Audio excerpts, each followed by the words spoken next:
सिबिनां रायजो राजाफोर आरो पर्टेल मिडियानि मिडिया नोंथांमोन गिबियावनो आंनि खुलुमनाय आरो साबायखरखौ जासिहरबाय। जों दिनै मैया जे बिटिआर गभर्नमेन्टआ 4 बोसोरारि आबुं जानाय मोनसे फोरबो खुंदों पिपिएल दैदेननाय बे बिटिआर गभर्नमेन्टआ। दा बेवहायनो मोनसे मोजां जे हाबाफारि बेयो जाबाय जोहोलाव नीलेश्वर ब्रह्मनि एवार्डखौ बे बोसोरावहाय जोंनि बिब' गेदेर आब' गुणवती बसुमतारिनो होनाय जादों। बेखौ खोनानानै जोबोद गोजोननाय मोनदों आरो मोजां मोनदों। जायखौ बिटिआरनि मानगोनां चिफ मुश्री प्रमद बर'आ गावनि आखाइजोंनो गथायदों आरो बेखौ जोबोद गोजोननाय मोनदों आरो गोजोननानैनो जों दिनै आब' गुणवती बसुमतारिखौ गावनि न'आवनो जोङो दुलाराय बर' हारिमु आफादनि गाहाय नेहाथारिजों लोगोसे जयैनो फैनानै बिथांखौ जोङो आर'नाइ गांसेजों बरायफैबाय, गोजोननायखौ जासिफैबाय आरो बिथांखौ जों कंग्रेचुलेसन होबाय। जाय हक बेबायदिनो आब' गुणवती बायदि जेरैबो आखा फाखा खन्नायाव मोसानायाव गावनि डायलग सिनेमा गानायाव बा बायदि समाज सेवा खालामनायाव बिथाङा जेरावबो एक्सपार्ट आरो बिथांखौ रावबो सिनायै गैया। बिथाङा बे बान्थानि थाखाय एकदम डेजार्ट। बेनि थाखाय आं जोबोद गोजोननाय मोनदों आरो बिथाङा जे कन्ट्रिबिउसननि थाखाय बे बान्थाखौ मोनदों बे एखेबारे कारेक्ट।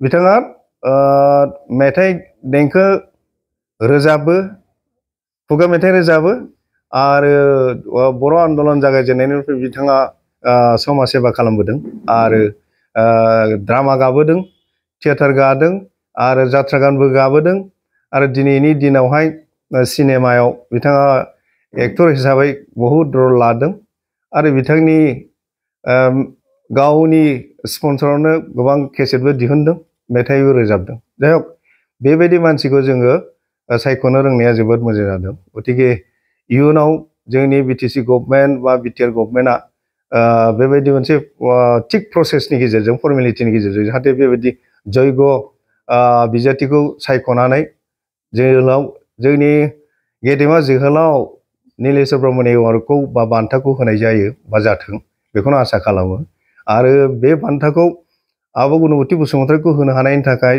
जोंनि बिटिआर गभर्नमेन्टनि मानगोनां चिफजों लोगोसे गासै बिटिआर गभर्नमेन्टनि गासै मावगिरि बिथांमोनखौ साबायखर जासिना हरबाय पार्सनेलि। जाहाथे इयुनाव बेबायदि जयग'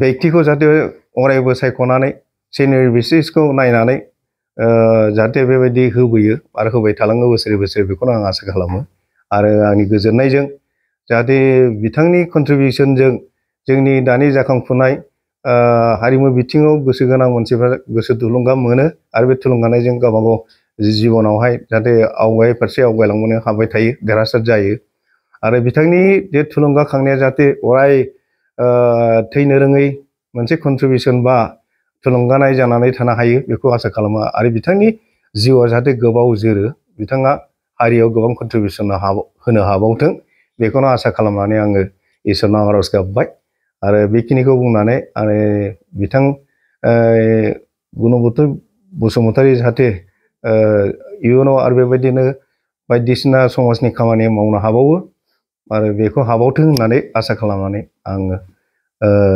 बेखिनिखौ बुंबाय। गोजोन्थों।